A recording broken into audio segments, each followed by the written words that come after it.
Ladies and gentlemen, welcome back to the channel. Welcome back to another video. I am your host, ShowtimeShootz, and welcome to this week's Monday Night Raw recap. Now let's talk about it. And yeah. Showtime shot this. Alrighty, with the first couple things that happened on Raw, we had, before we get to the main event with Jey versus Seth, we had IYO SKY versus Roxanne Perez. Roxanne attacked IYO after the match with Julia. I think that's gonna set up some tag match later down the line with Rhea Ripley and IYO SKY versus Roxanne and Julia. I think Roxanne and Julia are main roster ready, so they're definitely gonna get drafted to Raw as soon as the draft comes up later in the year. Moving on to our next segue, we had Rusev versus Otis.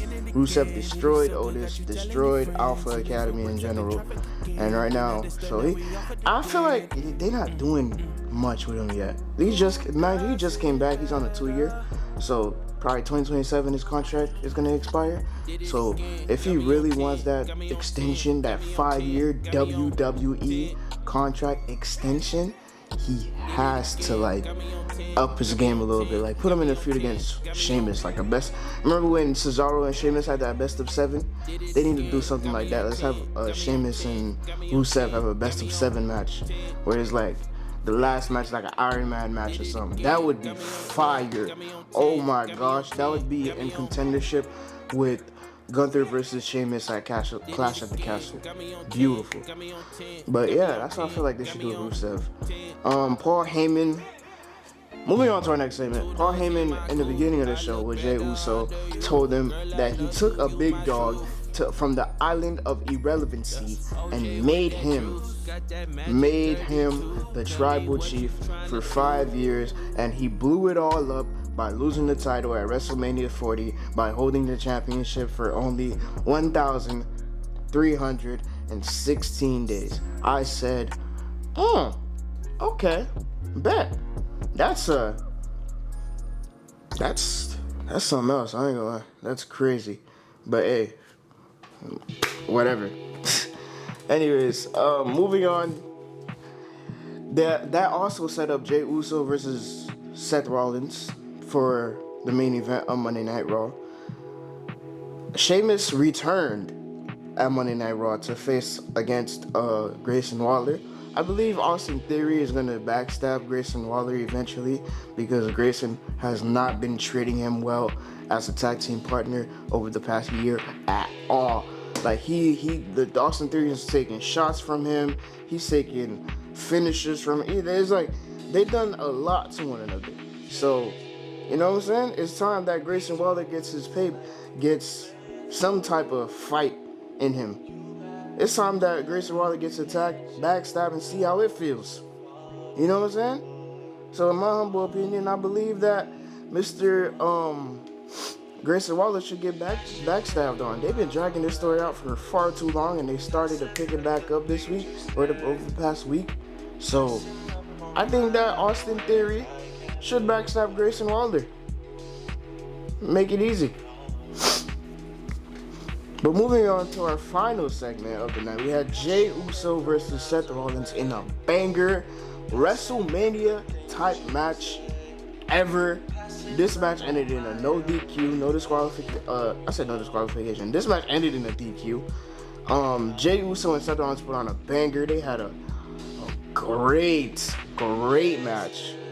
They did the pedigree spear spot. They did the frog splash kick out. They did the stomp kick out. Before Braun Breaker and Sami Zayn interrupted and CM Punk interrupted, the bell didn't even ring. I feel like that was a good way to make sure that both of them don't lose any momentum, because one of them pinning one another would mess up the momentum for them completely. So Jey Uso and Logan Paul is not on the card for Backlash, I'm assuming, because I think they replaced it with Penta versus Dominic for the Intercontinental Championship. But I don't know. We'll have to wait and see on that. But yeah, pretty much, I think so.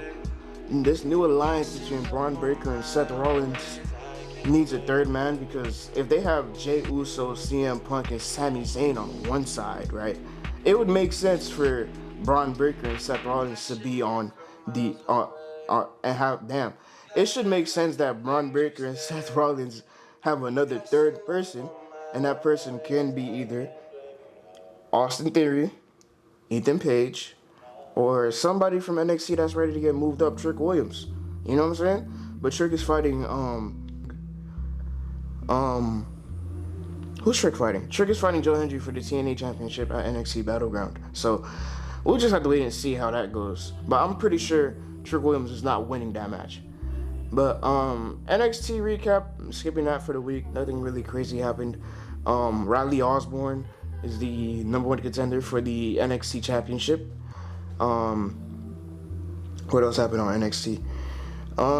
Jordan Grace became #1 contender by defeating Julia for the NXT Women's Championship. They face off with Stephanie Valkyria at Battleground. I don't know what's... Sol Ruka is NXT. Sol Ruka is NXT North American Champion. I don't know what's going on with them. But yeah, pretty much. I think Zaria's gonna turn on Sol Ruka actually. So yeah, Zaria is definitely gonna turn on Sol Ruka.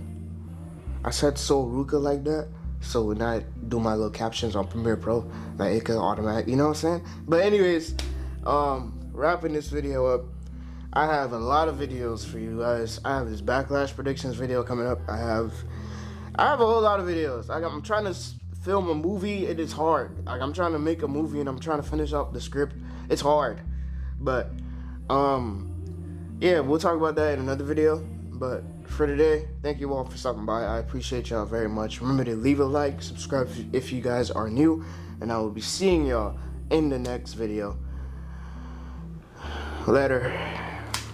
ShowtimeShootz signing off.